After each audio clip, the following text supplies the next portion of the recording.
Bonjour tout le monde, dans cette vidéo je vais vous expliquer un petit peu les nouveautés sur l'iPhone SE mais du point de vue de la carte mère parce qu'il y a plein de sites super qui font des tests donc de vitesse, de photos, de design, etc. Est-ce que c'est pratique, la batterie tient longtemps, etc.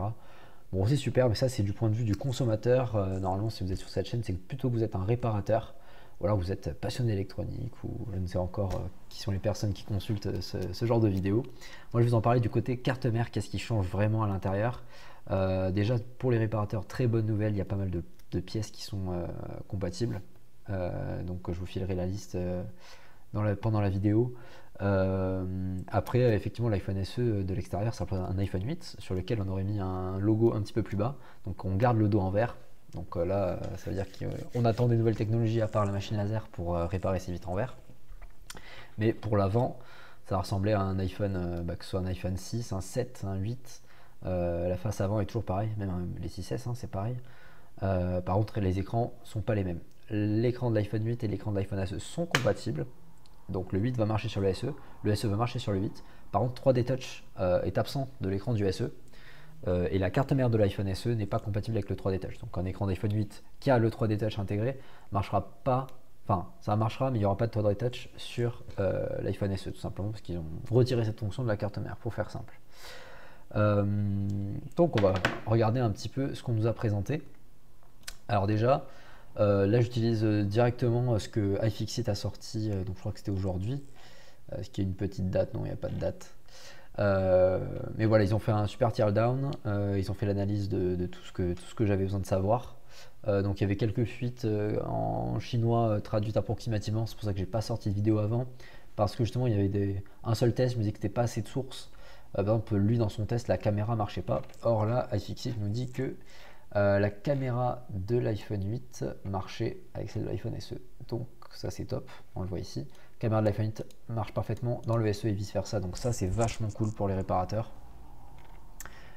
Pour la batterie, petite déception au niveau du connecteur. Connecteur batterie, ils ont mis le connecteur de l'iPhone 11 sur la carte mère.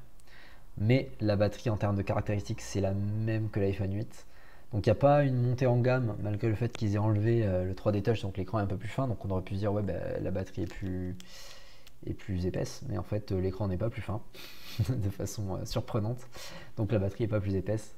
Même batterie pour l'iPhone 8 et l'iPhone SE, sauf qu'elles ne peuvent pas se brancher à cause du connecteur. Est-ce que c'est parce qu'Apple n'avait que ça sous la main à ce moment-là, ou alors c'est fait exprès, je ne sais pas. Euh, donc un test que j'aimerais bien faire, c'est prendre deux iPhone SE et échanger les batteries. Si quelqu'un fait ce test, j'aimerais vraiment savoir qu'est-ce qui se passe. Est-ce que l'iPhone détecte la batterie? S'il la détecte, est-ce qu'il met un message d'erreur disant que la batterie est en état de réparation ou un truc comme ça, comme sur les XS et les 11? Pour rappel, si vous changez un écran d'iPhone 11, vous avez un message d'erreur aussi, mais ça va fonctionner. Après, ils nous ont sorti, donc là, voilà, c'est là où ça nous intéresse, des jolies photos. Là, on nous parle un petit peu de l'écran. Effectivement, il n'y a pas de 3D touch. Au niveau des puces, là, il y a une petite différence, mais rien de grave. Mais c'est vraiment voilà, au niveau des puces sur la carte mère que ça nous intéresse. Alors, le processeur A13, qui n'a pas exactement les mêmes dimensions que celui qui était sur que la 11. Donc, ils ont dû faire un petit peu de place management. Donc, ils ont dû bouger quelques puces. Là, on a un modem Intel. Et voilà, ici, on a une première nouveauté. Donc, ils appellent ça CI de gestion d'alimentation, donc composant intégré de gestion d'alimentation USB CPD2, pardon. Donc ça c'est sûrement la nouvelle puce. Avant c'était Tristar, sur iPhone 8 c'était Hydra. Donc là c'est peut-être une nouvelle puce qui gère le tactile. Pardon, pas le tactile, l'USB. Donc j'ai un peu de mal à zoomer. Qu'est-ce qui se passe? J'aurais bien aimé. Ouais, on va pas réussir à lire sur l'iPhone la référence. C'est dommage. Mais en tout cas, voilà, on aurait pu avoir une puce qui aurait pu être compatible, mais du coup, j'ai pas l'impression. Elle a l'air un peu petite par rapport à celle de l'iPhone 8. On va regarder ensuite sur iFox. Ici, un changement, on voit qu'on a plein de bobines, alors qu'avant on avait un type, quelque chose de ce type là. Donc pour Trinity, pour les connaisseurs. Hop là, si je viens ici, alors j'ai pas les références sur cette version Intel, donc je vais prendre la version Qualcomm. On va voir si ça marche. 8. Ouais, non, pour iPhone 8, j'ai pas sur iFox les schémas comme je voulais. Mais juste pour vous montrer rapidement ce que ça donne ici là. Vous voyez, on n'avait pas des bobines avant, on avait un composant qui gérait toutes les bobines en interne. Alors pourquoi ils sont repassés à un système de bobines, ça je ne sais pas. Si on regarde ici, vous voyez, on a pareil là, M2600, c'est un genre de composant intégré, alors que si on passe sur l'iPhone SE là, ils ont mis des bobines, et là ils ont gardé cette structure là, donc c'est un choix. Ensuite, je vois autour de ce processeur là, on voit plein de petits composants. Donc pour les swaps, il va falloir faire comme l'iPhone 8, il faudra être falloir faire super attention. C'est pas comme l'iPhone 7, on peut rentrer comme un bourrin sur le côté. Donc il faudra faire un petit peu plus attention. J'ai pas l'impression de voir trop de colle dans la partie supérieure. Donc ça c'est peut-être une bonne nouvelle. Après effectivement j'aimerais bien avoir cette carte dans mes mains pour en savoir un peu plus. C'est ensuite sur la partie basse que ça m'intéresse beaucoup, partie basse, pardon, la partie du dessous. Wi-Fi, non, ça change pas. Par contre, vous voyez que la PMIC ou PMU, elle a changé de côté. Et donc elle a un nouveau style, donc celle-là sera pas rétro-compatible, ça c'est sûr. Et l'audio ici, il a remigré là où on ne voulait pas. Donc on va comparer à nouveau avec Refox. L'audio ici, ils avaient fait le bon choix de le remettre plus haut. Il n'était plus sur la ligne de faiblesse là avec la NAND. Donc l'audio ici sur l'iPhone 8, c'est quasiment un problème inconnu, ça n'arrivait plus du tout. Et là ils nous l'ont remis. Donc messieurs, tous ceux qui pensaient que l'audio ici c'était fini, alors là, mais c'est reparti. Mais c'est reparti comme pas possible à mon avis. Alors certes, peut-être que ces châssis en verre avec la vitre en verre derrière se tordent un peu moins que l'iPhone 7. Vu les résultats sur les iPhone X et tout, je suis pas sûr. Mais peut-être que ça tiendra mieux. Mais moi, je pense qu'on va peut-être avoir des audio ici à refaire sur l'iPhone SE. Donc, bonne nouvelle pour les réparateurs, mauvaise nouvelle pour les reconditionneurs. Qu'est-ce qui change d'autre? Hop. Là, on nous parle étrangement contrôleur de vitre tactile Broadcom. Donc ça, j'ai un petit doute. Donc il faudra voir exactement ce que c'est. Donc ça attend que je le vois en vrai pour savoir vraiment ce que c'est. Donc la puce audio ici. Il y a une autre puce audio qui gère. Alors j'ai tapé les deux références là pour voir si elles existaient dans ce que j'avais sur iFox, mais j'ai pas trouvé. Et là une puce TI9CAK. Pareil, j'ai pas trouvé. Si quelqu'un sait ce que c'est, je suis heureux de savoir ce que c'est parce que en comparant sur l'iPhone 8, j'ai pas forcément trouvé. Alors peut-être que c'est Tigris, mais effectivement j'ai pas le nom de Tigris là. Donc peut-être qu'en voyant la version Qualcomm, on aura peut-être des infos. Mais du coup ça va être sur les schémas électriques. Donc en cherchant... Est-ce que je peux chercher Hydra sur ça ou pas? Ah non, c'est pas une version cherchable. Ok, sur iPhone 8 en fait on n'a pas ce qu'il faut. Peut-être sur les 8 Plus. Parce que là, entre 8 et 8 Plus, on retrouve exactement les mêmes composants.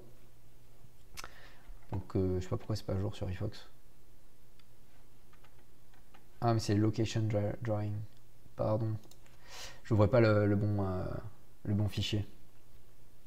Donc avec les schématiques ce sera mieux. Mais du coup voilà, sur cette partie audio ici, effectivement je suis assez sceptique. Je dis pas que c'est une bonne nouvelle pour les réparateurs, hein, parce que ça veut dire que vous aurez beaucoup de travail. Parfois c'est bien, parfois c'est pas bien. Mais en tout cas, on risque d'avoir des problèmes liés à la torsion sur ça. Alors peut-être que ce que je raconte est quand même en faux, hein. Mais on va quand même espérer voir ça. Alors Hydra, où est-elle? USB PD, voilà, Hydra. Et là, si on voit CBTL 1612A1, alors que si on retourne sur ce que nous montre iFixit, je vois pas de 1612A1 qui traîne ici. Donc j'ai pas l'impression que... Ah pardon, mais je me suis mélangé les pinceaux, je cherchais Tigris.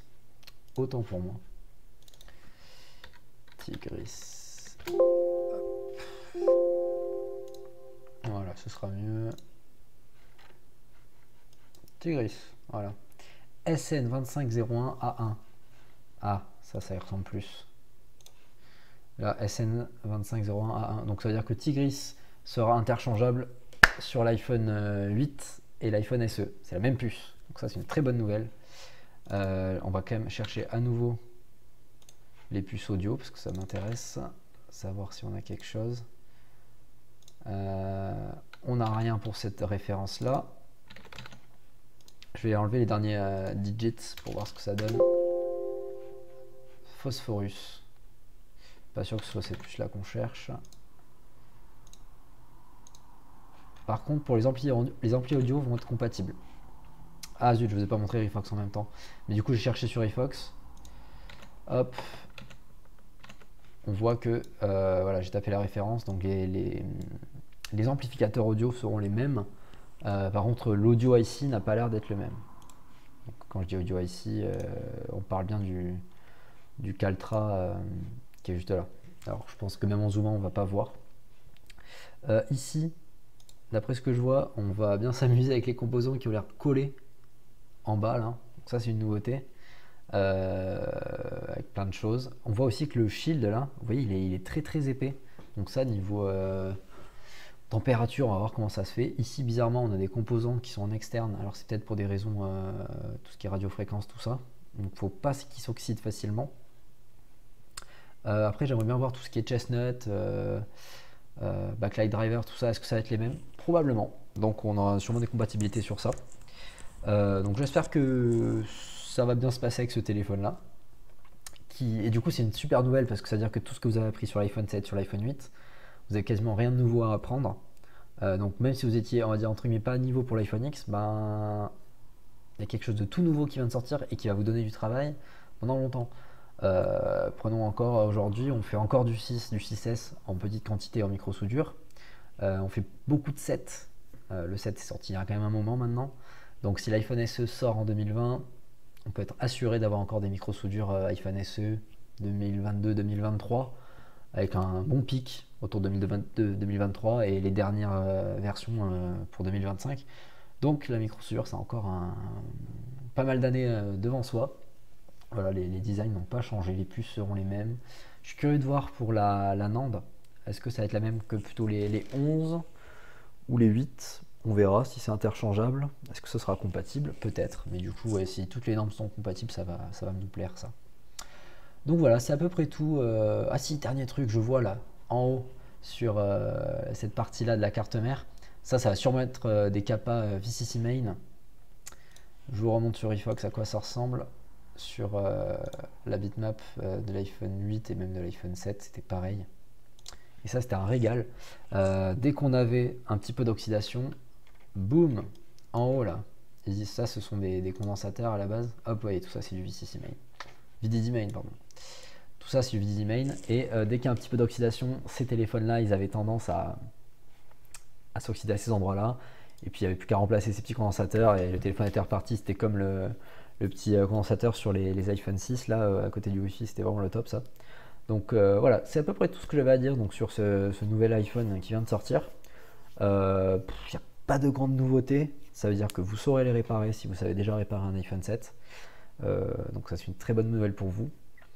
Amis consommateurs, faites attention à ce fameux problème audio. Malheureusement, on saura que dans un an si on a vraiment des problèmes sur l'audio, parce qu'en général ça se déclare pas dans les premiers mois. Et ils l'ont probablement renforcé. Je pense pas qu'ils aient fait ça à l'aveuglette. S'ils ont eu autant de problèmes sur l'iPhone 7, ça leur a coûté cher. Donc voilà. Au niveau des modems Intel, Qualcomm, déjà je sais pas s'il y a les deux versions. Là on a vu qu'une version Intel.